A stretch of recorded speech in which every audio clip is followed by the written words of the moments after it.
Greetings, Benjamin J. from BENZTRAINZ with another in the series.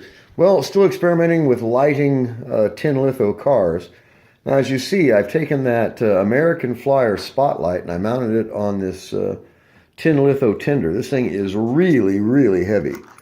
Really heavy. It weighs several ounces. Almost too heavy to use on a tin litho car like this. It makes it really, really back heavy. Anyway, experimenting with this button contactor. Now, I've got an El Cheapo knob here. These are 69 cents, cheapest one I could find.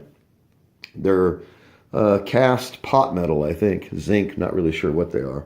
They don't conduct very well. I filed it, and it still doesn't conduct very well.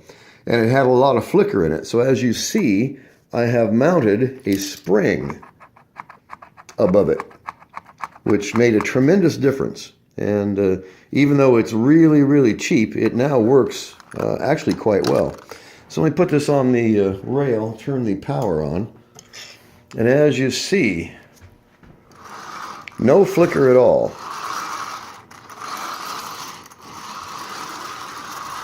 It actually works quite well.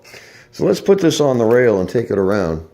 Now, especially going over the joints, it would flicker like crazy. And like I said, I tried adding a weight to it, but that just makes it heavy. It doesn't make it any more efficient. So by adding that spring, made a tremendous difference in how this thing runs. So let's put this in forward. I'll take this around. Now I've got that spotlight facing inward so you can see it all the time. As you see,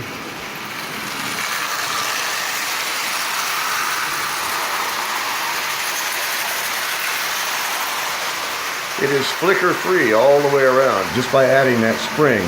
And that adds some downforce on that contactor and keeps it in good solid contact with the rail. So it made a tremendous difference. So if you add the spring, you can reduce the cost of these button contactors to less than $1. This is just one of the cheapest drawer pulls I could find. It's actually a knob off a bathroom cabinet, I think. But as you see, it works. And the nice thing about doing it this way is it's really simple to do it. It just mounts into a single hole, and there's an insulator, which is basically just a hollow wall anchor acting as a sleeve. And that steel rod is actually a Marx axle that's been tapped into the knob for the drawer pull. Or in this case, like I said, I think it's the knob off a bathroom sink or something like that. Really, really simple. But as you see, I added that spring. And I put a plastic insulator above it so it doesn't short out against the chassis. And as you see, it made a tremendous difference. It actually works really well. So you could probably use one that's much, much smaller than this. I just went down and got the cheapest one I could find. And it works, as you see. It works extremely well. It's really simple. It's straightforward. It only takes a few minutes to make it. Best of all, of course, is it converts any tin litho car into a lighted car. No muss, no fuss. No big spring-loaded contactor. And like I said, this thing is so light that it didn't have enough downforce. So rather than adding weight to it, which just adds weight to the car, I just added this really, really light spring. And that spring made a tremendous difference. Like I said, I've just got a little rubber insulator above it. But as you can see, it's really simple.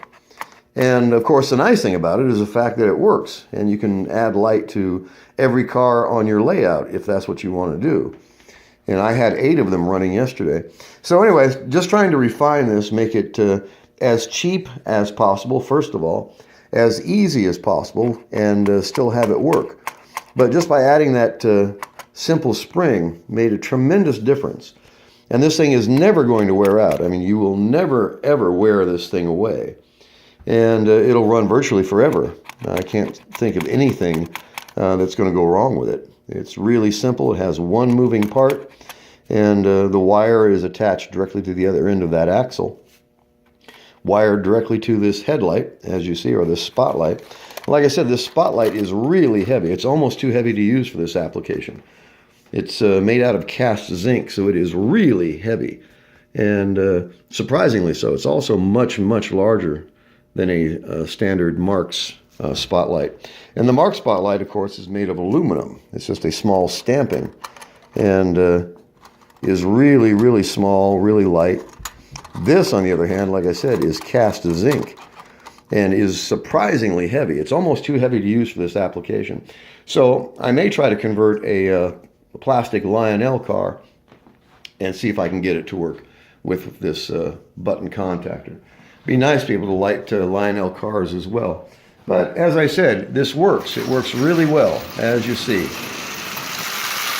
Just by adding that spring, made it virtually flicker-free. So it's simple, it's robust, it's never going to wear out. It's really inexpensive, and best of all, it's really simple to do it. Really, really simple to do it. Anyway, I just want to do a follow-up video on this. So it turns virtually any tin litho car into a lighted car. Like I said, if I can get this to work on a Lionel plastic car, it'll cover virtually all the bases. You can light any car you have. But anyway, just a quick follow-up video. It works, it's cheap, it's simple to do, it's never going to wear out. You can probably run this thing every day for 100 years.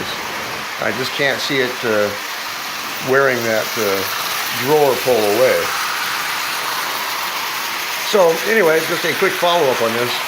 Just added a really light spring to that knob or pull, and as this goes by, we can get a shot of it dragging on the rail. So you can see it's really simple. And best of all, of course, is the fact that it works. A good steady light, and it only takes a few minutes to make it. It costs almost nothing, and it should last virtually forever. So anyway, just a quick follow-up video. As always, if you have any questions, feel free to drop me an email, BENZTRAINZ@gmail.com. And as always, thank you for watching.